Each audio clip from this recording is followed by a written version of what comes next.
എല്ലാവർക്കും സ്വാഗതം. മാനവരാശിക്കൊരിക്കലും മറക്കാൻ പറ്റില്ല ഓഗസ്റ്റ് 6 ഓഗസ്റ്റ് 9. ഓഗസ്റ്റ് 9 ജപ്പാനിലെ നാഗസാക്കിയിൽ കൂടി അമേരിക്ക ന്യൂക്ലിയർ ബോംബ് ഇട്ടു. അതോടെ ജപ്പാൻ യുദ്ധത്തിൽ നിന്ന് പിന്മാറി. എന്തുകൊണ്ടാണ് ഹിരോഷിമയിൽ ന്യൂക്ലിയർ ബോംബ് ഇട്ട ഉടനെ ജപ്പാൻ യുദ്ധത്തിൽ നിന്ന് പിന്മാറാത്തതെന്ന് ചോദ്യമുണ്ട്. അതിന് കാരണം അവിടുത്തെ സർക്കാർ തലത്തിലും സൈനിക തലത്തിലും ശക്തമായ അഭിപ്രായ വ്യത്യാസം ഉണ്ടായിരുന്നു. യുദ്ധം തുടരണമെന്നൊരു വിഭാഗം ശക്തമായി വാദിച്ചിരുന്നു. രണ്ടാമതൊരു ന്യൂക്ലിയർ ബോംബ് അമേരിക്കയിൽ ഇല്ല എന്നവർ വിശ്വസിച്ചിരുന്നു. ജപ്പാനിലെ ചക്രവർത്തി പദം നിലനിർത്തണം എന്നൊരു ഉറപ്പ് അവർക്ക് ലഭിക്കണമായിരുന്നു. ഇനി മറ്റൊരു ചോദ്യം, എന്തുകൊണ്ടാണ് ഇത്രയും ഭീകരമായ ഒരാക്രമണം കൂടി നടത്താൻ അമേരിക്കയെ പ്രേരിപ്പിച്ചതെന്നാണ്. അതിന് കാരണമായി പറയുന്നത്, ഇനിയും ജപ്പാനെ നിയന്ത്രിച്ചില്ലെങ്കിൽ, അവരുടെ ആക്രമണത്തിന് അനുവാദം കൊടുത്താൽ ലോകത്ത് ഗുരുതരമായ പ്രശ്നങ്ങളുണ്ടാകും. എല്ലാ യുദ്ധങ്ങളിലും ജപ്പാൻ കാട്ടിയത് ഗുരുതരമായ യുദ്ധക്കുറ്റങ്ങളാണ്. ഒരു ഉദാഹരണം മാത്രം എടുത്താൽ മതി. ചൈനയിലെ നാൻജിങ് 3 ലക്ഷത്തിലേറെ പേരാണ് കൊന്നത്. സ്ത്രീകളെ ഒന്നും അവർ വെറുതെ വിട്ടില്ല. അത്രയും ക്രൂരമായിരുന്നു, മനുഷ്യത്വരഹിതമായിരുന്നു അവരുടെ പ്രവർത്തനങ്ങൾ.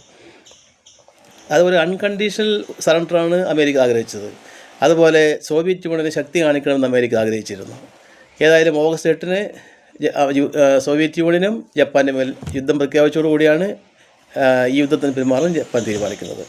എന്തുകൊണ്ടാണ് നമ്മൾ ജപ്പാൻ ഒരു ഇമ്പീരിയൽ പവർ എന്ന് വിളിക്കുന്നത്, സാമ്രാജ്യ ശക്തി എന്ന് വിളിക്കുന്നത്? ജപ്പാന് സാമ്രാജ്യത്വ മോഹം ഉണ്ടായിരുന്നു. അവരുടെ ഏറ്റവും വലിയ ലക്ഷ്യം ഗ്രേറ്റർ ഈസ്റ്റ് ഏഷ്യ കോ പ്രോസ്പെരിറ്റി സ്പിയർ എന്ന പേരിൽ കൊറിയ, മഞ്ചൂറിയ, ഫിലിപ്പീൻസ്, ചൈന തുടങ്ങിയ മുഴുവൻ പ്രദേശങ്ങളും പിടിച്ചെടുത്ത്, ഇനി വേണമെങ്കിൽ പസഫിക് സമുദ്രത്തെയും കുറേ പ്രദേശങ്ങൾ പിടിച്ചെടുത്ത് അവർക്കൊരു വലിയൊരു സാമ്രാജ്യം സ്ഥാപിക്കുക എന്നുള്ള മോഹം അവർക്കുണ്ടായിരുന്നു. അതുപോലെ ഇറ്റലിയെക്കുറിച്ച് പറയുമ്പോൾ, എന്തുകൊണ്ടാണ് ഇറ്റലി ഒരു ഫാസിസ്റ്റ് ഇറ്റലി എന്ന് പറയുന്നത്? അവിടുത്തെ ഭരണാധികാരി ബെനിറ്റോ മുസോളിനി ആയിരുന്നു.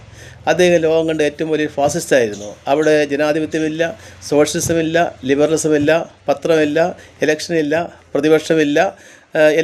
എല്ലാ ശബ്ദങ്ങളെയും അടിച്ചമർത്തിക്കൊണ്ടേയിരുന്നു. ഏകാധിപത്യ ഭരണം, സ്വേച്ഛാധിപത്യ ഭരണമായിരുന്നു അവിടെ മുസോളിനി നടത്തിയിരുന്നത്.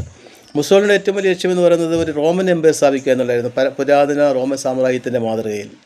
അതുകൊണ്ടാണ് അവർ ആഫ്രിക്ക അടക്കം ആക്രമിച്ചു, എത്യോപ്യ ആക്രമിച്ചു. എത്യോപ്യയിൽ മുസോളിനി നടത്തിയ ഏറ്റവും വലിയ ക്രൂരമായ കൃത്യം എന്ന് പറയുന്നത് മസ്റ്റാർഡ് ഗ്യാസ് ഉപയോഗിച്ചു, സൾഫർ മസ്റ്റാർഡ് ഉപയോഗിച്ചു. അതൊരു കെമിക്കൽ വെപ്പണാണ്. അത് ഇൻ്റർനാഷണൽ ലോയൊക്കെ അത് അംഗീകരിക്കാത്തതാണ്.